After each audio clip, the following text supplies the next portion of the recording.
Greetings, dear viewers! Recently, I've been enjoying copious amounts of these Iceberg videos that have been posted on YouTube recently. I think they're an interesting format, so why not take a crack at one of these with something I know a lot about besides Sonic, the very platform you're watching this on, YouTube. What lies in this site's history is a long 15 years full of major events, tragedy, cut features, and all manners of things that lie beneath the surface.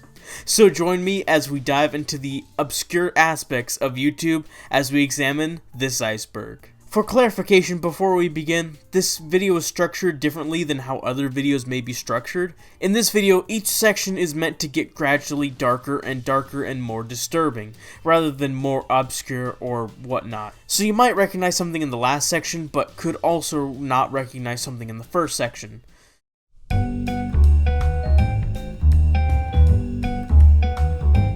Stars/lightsabers. For our first entry, why not tackle the most well-known feature about YouTube, its rating system. In the first few years of its life, YouTube used a 5-star rating system as the means for users to rate the quality of a YouTube video.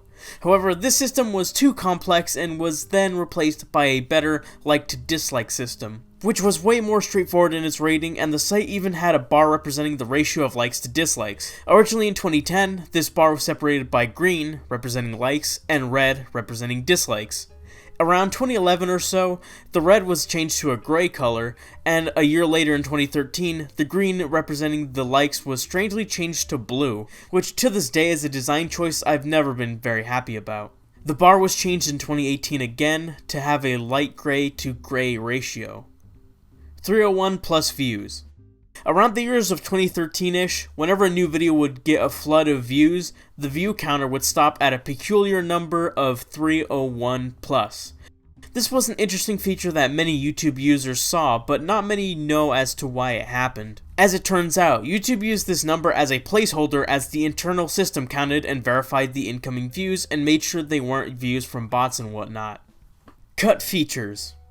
YouTube has had a number of cut features in its lifetime. The one many people remember were YouTube annotations, which were little speech bubbles that creators could input into their videos.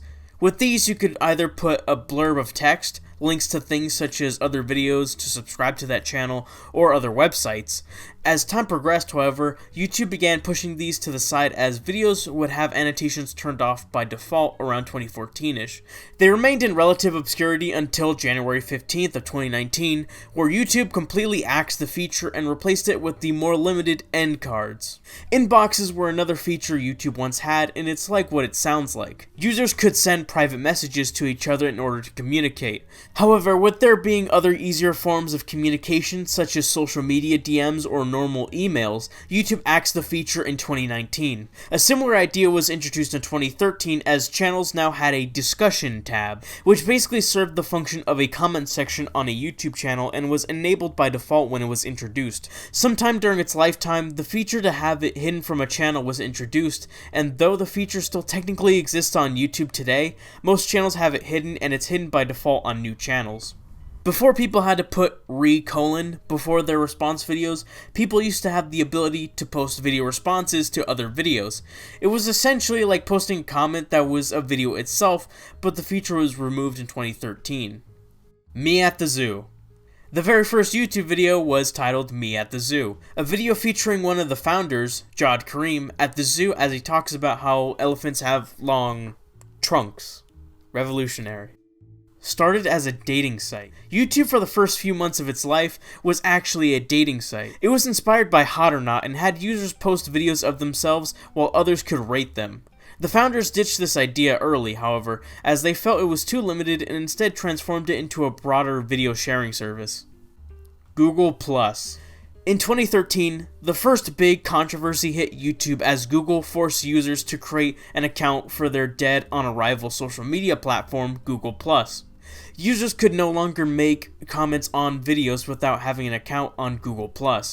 This was universally panned by everyone on YouTube and caused a large uproar. It even spawned its own meme, the Bob the Tank meme, which is a copy pasta of a stick figure having its own tank who is aiming to tear down Google+.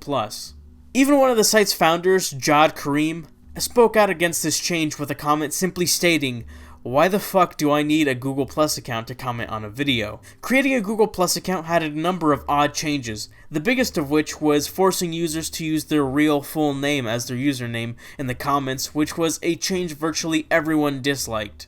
However, in 2015, YouTube dropped the requirement for users to create an account, as a Google account came bundled with Google Plus as is. April Fool's features. YouTube has a knack for April Fool's jokes, and has introduced many in its lifetime. The first prank was in 2008, where every front page video redirected to the music video to Rick Astley's Never Gonna Give You Up. YouTube quite literally rickrolled their users. In 2009, the front page was flipped upside down. In 2011, YouTube temporarily introduced a feature that gave a video a grainy, older look and muted the audio and replaced it with Rhapsody Rag, in reference to old silent films. In 2016, YouTube introduced Snoopavision. You heard that right. You can now watch popular YouTube videos with the DOGG himself, along with some pretty big YouTubers. This one stuck out to me and was one of the first entries I came up with for this Iceberg, as it's just so perplexing yet funny at the same time. There's just something about companies hiring Snoop Dogg to appear in advertisements that I find endlessly intriguing. YouTube Heroes. YouTube Heroes was a feature Google planned to add to YouTube in 2016, as a measure to better police the site. The program essentially rewarded users for doing things ranging from adding subtitles to videos to reporting videos, and if a user did enough of this, they could unlock more powerful tools such as mass flagging videos. The teaser trailer was incredibly unpopular upon release and had one of the worst like-to-dislike ratios of any video on YouTube. The idea that YouTube could implement a system where users could police content themselves and report any YouTuber they wanted was frightening, and YouTube quickly dropped the idea. While the idea is long gone, it still remains as a joke among the community. Easter eggs. YouTube has, or at least used to have, a few Easter eggs of its own that users could find through the search function. Searching for Beam Me Up Scotty would have the results appear as if beamed into existence.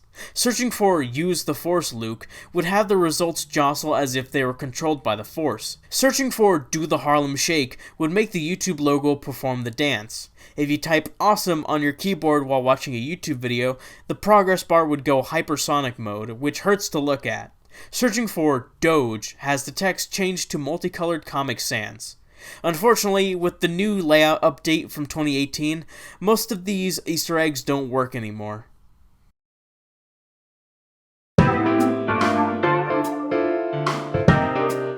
Neutral Response. Neutral Response is the title of a Futurama clip uploaded to YouTube. It goes a little something like this. I have no strong feelings one way or the other. Though the video lives in relative obscurity, it's one of YouTube's landmark videos for one reason, that being the game that people have engaged in.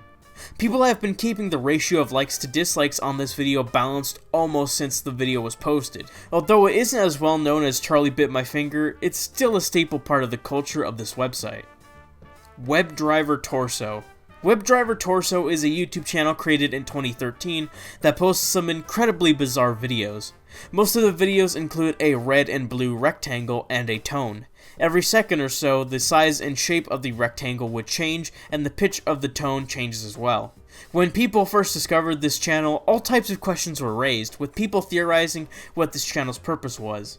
Theories ranged from spy codes to it being connected to Cicada 3301. However, the channel itself is actually run by Google, the company that owns YouTube, and is used to test upload quality on the website by comparing the uploaded videos to the original files. Username 666. This is one of those classic creepypastas from the early days. This creepypasta revolves around the idea that Satan himself has a YouTube channel that you can access by putting www.youtube.com/666 into the URL bar. Then, by refreshing the page a few times, you will see his channel page, with all sorts of unsettling imagery, but once you do that, there's no escape. While it's a classic, the story itself is nothing more than a rehash of other creepypastas like Dead Bart or Squidward's Suicide, where an unnamed employee at a company is told not to watch or do something, but they do it anyways and horrifying hijinks ensue.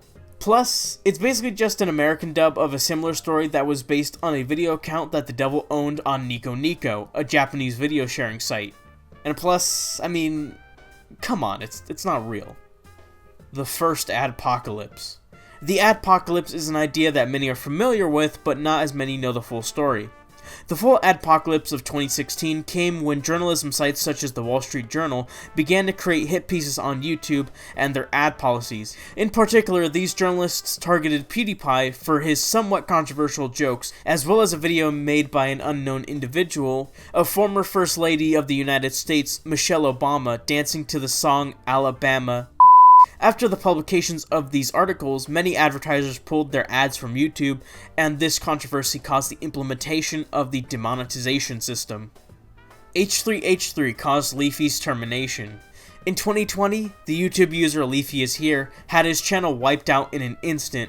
A conspiracy was formed around his termination. Prior to this, Leafy repeatedly mocked the YouTuber H3H3 Productions, otherwise known as Ethan Klein, in his videos.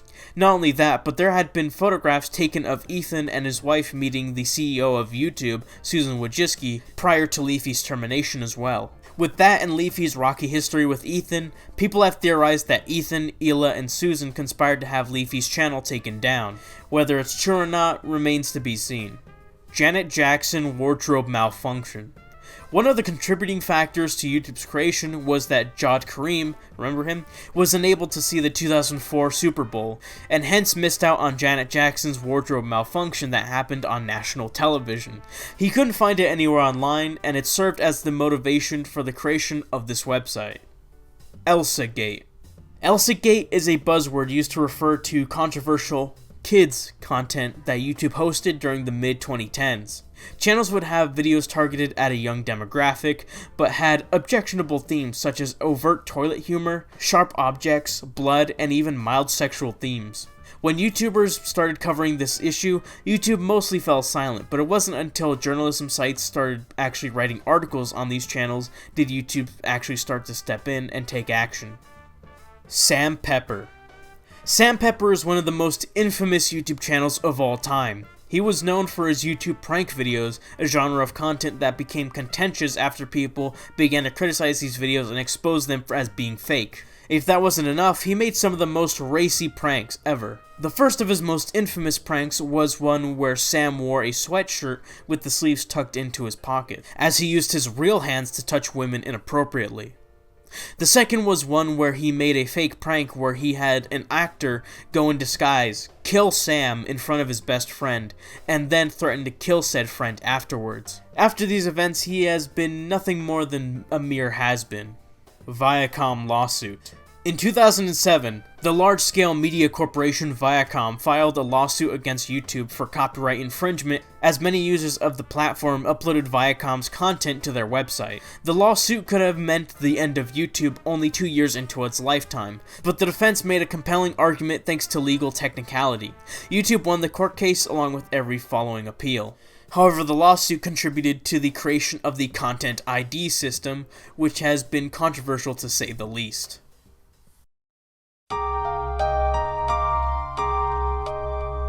500 internal server error.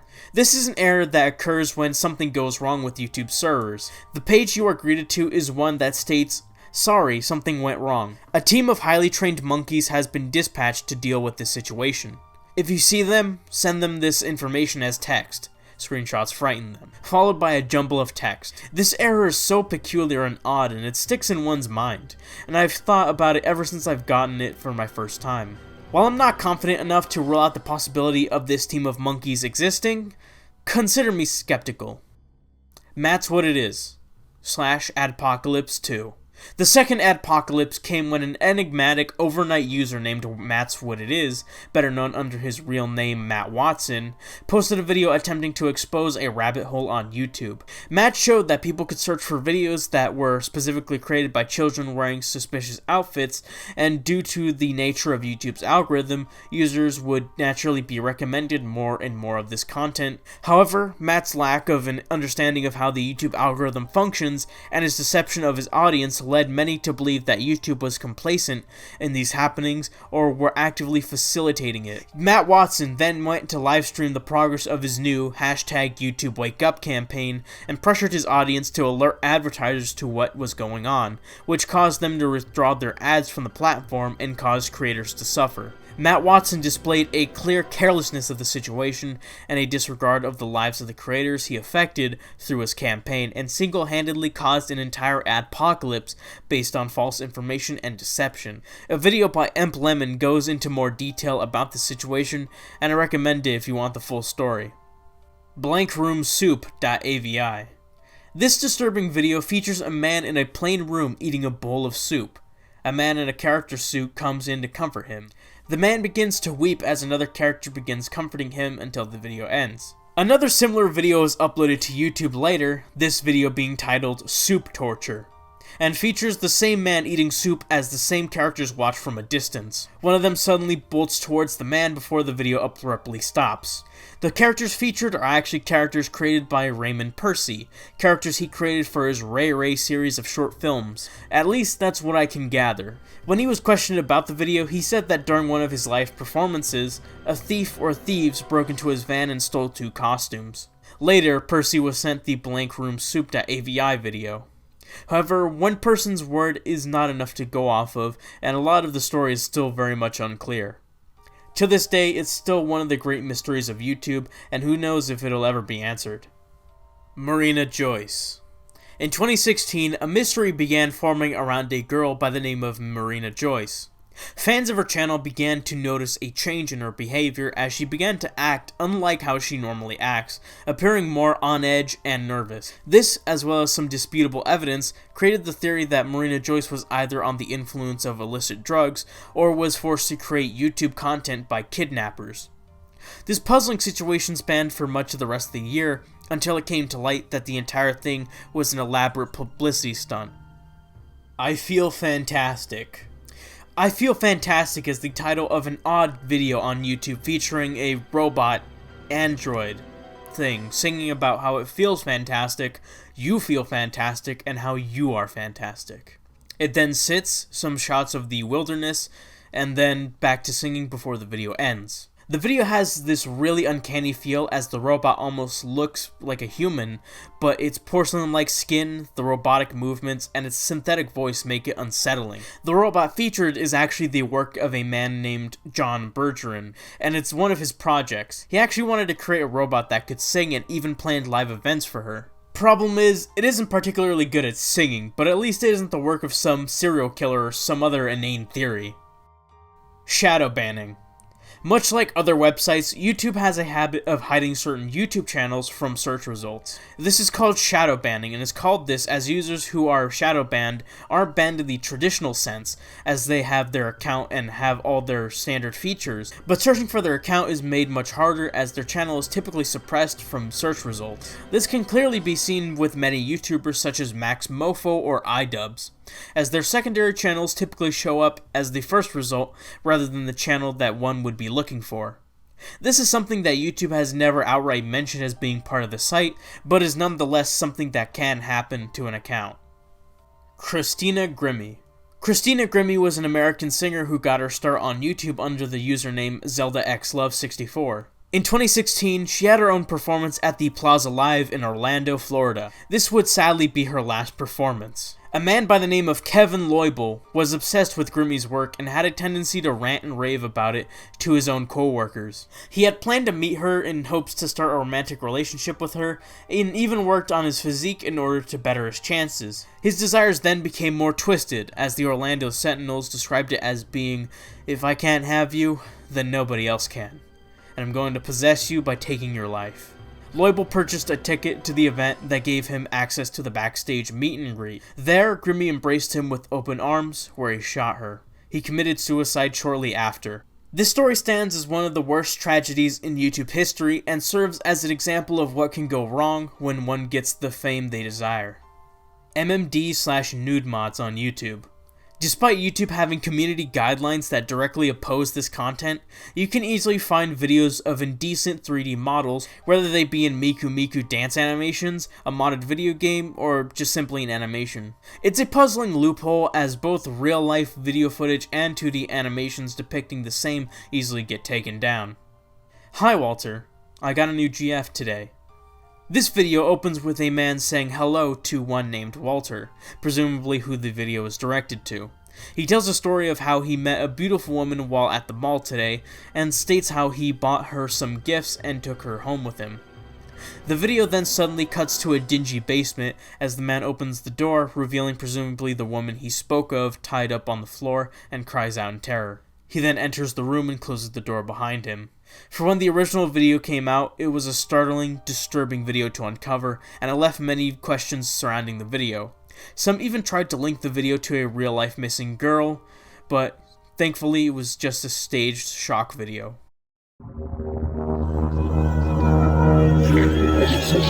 Austin Jones. Austin Jones was a musician on YouTube who joined the site in 2007. He gained a following after he began making covers of popular new songs, and this coupled with his pretty boy looks naturally made his audience consist mostly of young girls. Behind the scenes, something much more sinister was going on, however. He would privately message some of his young fans that he came in contact with, and instructed them to take some unsavory photographs of themselves. Austin even made a video of himself demonstrating how to twerk, and sent it to one of his underage fans. He was accused of this, but made a non-apology on his channel as he manipulated his audience into pitying him. Somehow this worked, but it wasn't long until things caught up to him, and he was arrested on possession of cheese pizza. Tower Dog leaks. On December 9th, 2017, a Twitter user by the name of Tower Dog made a tweet with a twitlonger. The twitlonger post revealed how he came into contact with a source who works at YouTube. This source revealed some shocking information as they discussed how YouTube had a group of individuals come to the headquarters and manually rate content as either being ripe for ads or to be demonetized. They gave them a set of guidelines to follow, some of which were reasonable while others felt draconian and incredibly strict. Not only did the contact talk about this, but they mentioned how YouTube held a meeting with some big name creators to discuss what the site should do about what they deemed to be undesirable YouTubers. Some names mentioned are Leafy is Here, Grade A Under A, Keemstar, Scarce, and Onision. Despite this meeting, however, they were unable to reach a true conclusion and simply agreed that no channel deletion should occur. If these leaks are true, it could redefine how we think about making our content going forward. That being said, these leaks could easily be fabricated, so take them with a grain of salt. May AIDS hack. May AIDS was a YouTube user who primarily uploaded YouTube poops to his many channels. He was known for his chaotic behavior and tendency to get banned time and time again on YouTube and YouTube. However, in 2009, May AIDS hacked the YouTube website on Christmas Day of 2009, where he replaced the thumbnails of several videos, including ones of popular YouTubers at the time such as Shane Dawson and Fred. Their thumbnails would be replaced with seemingly random images. In particular, the thumbnails of many YouTube poops were changed to the image of a pink anime goat. The hack is the biggest one in YouTube's history and could have destructive consequences that could have cost YouTube, yet it was relatively innocuous. Despite how big the hack was, very few know of it, and the only reason I do is because of an Emp Lemon video. Webcam video from. There used to be a disturbing rabbit hole on YouTube. When one searched for the phrase webcam video from, the results would be videos of children doing bizarre, explicit actions like showing undergarments to the camera, rubbing against each other, and other suggestive acts. All of these videos had the title of webcam video from, followed by the video's upload date. This rabbit hole laid in plain sight on YouTube until user Pyrocynical made a video exposing this wormhole. Thankfully, YouTube was quick to act and quickly cleaned up the offending content in the matter of a day. And when you try to search for a webcam video from today, it simply gives you a bunch of results of video tutorials on how to shoot webcam videos. Christchurch. In 2019, tragedy struck New Zealand as a man opened fire on a mosque in the city of Christchurch. Before his reign of terror, the man yelled out, "Subscribe to PewDiePie," before opening fire, in reference to the popular meme used to rally for support. This small, thin connection between the crime and YouTube itself is one of the few definitive connections between a crime of this nature with the website, and it let the media have a field day as they used it to lampoon PewDiePie. Regardless, it's still a chilling fact. Lionmaker. Lionmaker was a Minecraft YouTuber, much like many others. Disturbingly, Lionmaker was engaged in a relationship with one of his own fans, a girl by the name of Paige, who was 15 at the time. Not only were they in a relationship, but Lionmaker also got the girl to take illegal photographs of herself, which she would send to Lionmaker. This was all unknown until Lionmaker himself posted these photos publicly on his Twitter, which got the attention of most of the community. To this day, Linemaker is one of the most infamous YouTubers on the entire platform, with his very name deriving disgust far and wide. If you want the full story, I recommend a video by Turkey Tom or the videos by Colossal is Crazy. Mumkey Jones FBI Theory. Mumkey Jones was a controversial YouTube channel from about 2017-ish. He was known for his edgy and offensive sense of humor that he used in his quote-unquote anime reviews, where he looked at such classics as The Diary of a Wimpy Kid, Boku no Pico, and the popular Elliot Rodger saga. His entire channel was wiped out overnight on December 1st, 2018, as YouTube gave him 3 strikes, one after the other, one of which being on a private video. One YouTuber by the name of Turkey Tom recently put out a video theorizing that the reason Mumkey was taken down in such a violent, dirty manner was potentially due to potential pressure from the Federal Bureau of Investigations, as Mumkey's content covering Rodger was possibly linked to the perpetrator of the Parkland school shooting. As such, they wanted Mumkey completely removed from the platform entirely, through any means necessary. 7 Awesome Kids. 7 Awesome Kids was a YouTube channel primarily aimed at children. The channel featured 7 young girls as they were featured in vlog-like content. However, in a cruel twist, the man responsible for running the channel was actually engaged in illegal acts with the actresses of the channel. It was apparently so common that the girls would even joke about it, and it was much of an open secret among them. Thankfully, the man has been arrested and legally cannot work with children ever again. Headquarters Shooting.